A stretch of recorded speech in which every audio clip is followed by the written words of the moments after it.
I've helped fund millions and millions and millions and millions of dollars to small business owners. And in today's video, I want to just essentially help you, especially if you're a credit repair business owner that's looking to step into the funding game. This ain't gonna be that video where I'm going like validate myself and all that, because you can just literally go to my channel, look at the receipts of all these business owners I've helped as far as getting funding, and that'll be your validation, you know. So if you're our ideal client, you don't operate in as much skepticism that the poor do. And I'm willing to bet that you're a business owner that is able to take some risk. But yeah, I've helped do that. And I've been in the business for 4 years at this point. So, just for numbers' sake. So, what we're going to do today, we're going to talk about the 10 funding commandments. If you've heard about the 10 crack commandments, I don't know if YouTube blocks out crack. So if they do, they could demonetize this. We'll monetize a different video. But we're gonna talk about the 10 funding commandments in today's video because I've learned a lot of shit funding people. I've learned a lot of shit about people. I've learned a lot when it comes to the funding game. So I'm literally just going to my IG. I made a post on IG. Go follow me at Mike O Benjamin, and I'm just gonna walk through. Oh, okay. I'm gonna walk through the 10 funding commandments, right? So if you want to follow along, go ahead to my IG. So number one, let's get straight to it. This is going to help you because it's just going to get you with the right mindset and just understanding how to avoid certain things that I've come across as far as issues dealing with small business owners, dealing with funding, dealing with all that, right? So, number one, control all the moving pieces. What do you mean by that, Michael? I can't emphasize to you. This is going to be the whole theme of everything. People are shady. People are shitty. People are trash. People will do anything when it comes to money. Especially we talk about a high ROI thing like funding. You got to think getting someone 100K in funding, they owe you 10K, that type of thing. So you got to understand that you want to control all the moving pieces. So if you don't know, one of the main reasons or one of the main means of getting funding that we do is working with BRMs or bank relationship managers.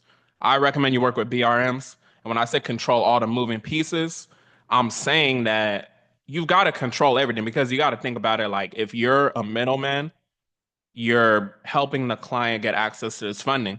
You have the connection to the bank relationship manager. As you're in the funding game, you might get with some people that just be on some weird shady shit. Maybe they'll try to go behind your back and contact your rep, that type of thing. So I'm saying you got to control all the moving pieces. What what's a moving piece, right? One moving piece. Hold on. People always call me when I'm doing these damn videos. I'm not thinking on do not disturb. That's my bad, y'all. So one moving piece is obviously the bank relationship manager. A different moving piece is the client. So you're the communication between all that. So you got to be able to control everything that's going on. On top of that, too, let me just talk about partnership situation. Let's say you're partnering with a different credit repair business, right? And you guys are collaborating. Maybe it's 3 people, maybe it's 4 people. Who knows? You want to be able to control the whole situation. Me knowing the type of person that I am, I know I'm genuine. I never defrauded nobody. I don't scam nobody. I don't do none of that. I'm not green to think that people aren't out here doing that. I understand. I only trust myself, right? We're gonna get into that later. But you got to understand that people are going to be shady. People are going to be shitty. You don't know what situation people are going through to where they're going to try to finesse the system. But I need y'all to understand, control all the moving pieces. Control what's going on between the BRM. Control what's going on between the client. Control all of that. Control the narrative. Control the situation. Control you get the money distributed to people. Control getting the money right from the client. So that's happening. So that's what I mean by control all the moving pieces. I don't want this video to be too damn long, so I'm gonna probably move a little bit quicker. So remember your why. That's number two. Funding commandment number two, remember your why. I've said it many times on my channel. Our mission is to help fund $1 billion dollars to small business owners. We haven't done that yet, but our mission is to fund $1 billion dollars to small business owners. What is your mission? Develop your mission. Don't copy me, right? I'm not telling you to copy me because I know it's a lot of copycats out here. Some people just see maybe how I'm talking, how someone else is talking. They're just going to copy them and think that that's the way to blow up and all that. But you got to be yourself, right? So just remember your why. Your why and my why is different. Don't come on here saying, "Oh, my mission is to fund $1 billion." That's not your mission. Like, be real with yourself. Be yourself, right? So remember your why. That's commandment number two. Number three, deal with the BRMs first. What did I say earlier about BRMs? bank relationship managers. That's how we typically start our funding sequences. So you want to deal with the BRMs first. Deal with BRMs first, right? Number four is very important. This should be even number one. Trust no one. Don't trust nobody, right? I don't care if you think that someone is like a friend, it could be a handshake, if it's a family member. If you're getting your family funding, don't trust your family, you know? What do I mean by that? You got to have a contract in place. Have a bulletproof contract in place. When I say bulletproof contract in place, some of y'all don't even know what that means, right? This is why we have the services and programs that we have, right? So, I'll leave information below about that if you want to get tapped into that. The video's not about that, but have a bulletproof contract. Make sure you have a contract that's legally enforceable. Make sure you have a contract that scares these people shitless if they want to do some shady shit, right? So just keep that in mind. Do your due diligence on people. Figure out who you're dealing with, whether it's a client, partner, and all that. I've come across some BS dealing with people, right? It could clients, partners, the whole nine, right? But that's just a reminder in terms of me remembering trust no one. Trust no one when it comes to this shit, right? Biggie Smalls talk about the 10 crack commandments. This is the 10 funding commandments. Very similar, different game, obviously, right? But similar principles. If you watched the show Power, that's one of my favorite series. If you watch Snowfall, same principles, right? When it comes to this shit, it's a lot of money involved. Anything involving a lot of money. I can't talk right now. Anything involving a lot of money, you've got to be careful. You've got to be careful. Trust no one. Trust no one but yourself. Don't trust the what's it called? The word of someone saying, "Oh yeah, I'm your family member, I'm your friend and everything. I'm going to pay you the 10% all that." Have a damn contract written in place. Have them sign that contract. Don't do no favors of, "Oh, we're going to do this." Don't be lazy with your business. Have contracts in place. Number 5, always play to your advantage, your leverage. What leverage do you have over these people, right? Because when it comes to the paying, like I said, a lot of people might not want to pay at some point or do just some shady shit. I won't, let me not say a lot of people, because in our case, most people, you know, 99% people gonna pay. But always play to your advantage. And when I say that, you want to make sure you have leverage on people. I'm not going to elaborate too much on that, but just make sure you have leverage over people, right? Number 6, know your lane and stay in it.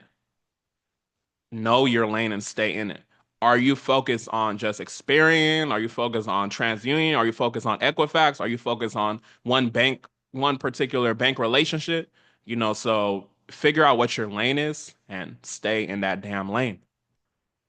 Number 7, never expose your whole sequence. If you look at my channel in terms of what I've walked through, I never show a person's entire sequence, whether they have got multiple credit cards, multiple lines of credit, whatever, right? I always give y'all just like a snippet. This person got approved this amount. This person got approved this amount from these couple of products. I never show the whole thing, right? I'm over here sweating. This damn fur coat. But I had I had to get the essence right. You feel me? But never expose your whole sequence, right? Never expose the whole thing. Just expose enough to where you're marketing your business. Like me, obviously, I'm marketing to bring in more business owners and to bring in people like you that are not cheap credit repair business owners or just anyone that's looking to get into the funding game that has the right mindset. A lot of people are cheap as fuck, right? That's why I don't even, deal with those type of people. But people like you that are actually action takers and you're willing to make an investment in yourself, I post the testimonials for people like you, essentially. Number 8, you're not always in control as much as you think you are. What do I mean by that? Shit can happen all the time. These banks have regulations. Something might happen where XYZ happen, right? You can have control when it comes to obviously having the relationship and then dictating how things go and control the moving pieces, like I said in number 1. But at the end of the day, too, you got to remember that you don't have as much power as you do have. All of this is about power. All of this is about money, but you got to remember that you're not as much in control as you think you are. So when you can understand that, you'll be sane when it comes to being in this game, right? So I've been in this game for 4 years now, and these are just things I wish someone sat down and told me about because sometimes you can get anxious, you can get crazy. We could have a whole different video. talking about the anxiety that of dealing with being in the funding industry, right? But I say that to say, just remember that you're not always in control as much as you think you are. So just be good with that concept is my whole point. Number nine, don't take shortcuts with the foundation. What do I mean by that? When I say don't take shortcuts with the foundation, I'm talking about don't skip your fundamentals when it comes to the personal credit, when it comes to the business credit. When it comes to the personal credit, obviously, making sure you have that foundational 700 plus score, preferably 720 plus, making sure you have those positive accounts, not just having a skinny ass profile. All right. Making sure that the business is registered properly, save NACE's code, just the fundamentals. Don't take shortcuts because what can happen a lot of times, people, you'll see this with clients, people, they're just such in a rush to try to get the funding because they're seeing what you're posting about helping other people. They try to shortcut the process. If you allow them, maybe they got a 5K, 10K limit approval because they're at high utilization when they should have just waited and not skipped that. They would have got 50K in the first place. So keep that in mind. Don't take shortcuts with the foundation. Number 10, last one, recreate yourself. And what I mean by that is you know what it means to whatever it means to you, recreate yourself. So don't just always get used to just staying in the same routine. Don't just get used to staying with the same sequences. I've been in the game for 4 years, like I said, so I understand and I've seen how things have changed over time. I started seeing, okay, BRMs is the way to go. So that was what I started doing end of 2022, 2023, right? It wasn't always like that. I used to do it a different way, applying for my client online in 2021 when I first started. So you got to understand, you got to recreate yourself and that'll help you as well. So hopefully these 10 funding commandments helped you. If you've been in the funding game and you've been doing it, let me know if you've got some additional commandments we can give to the people to help them out. But with that being said, make sure y'all keep watching my videos and y'all have a blessed one.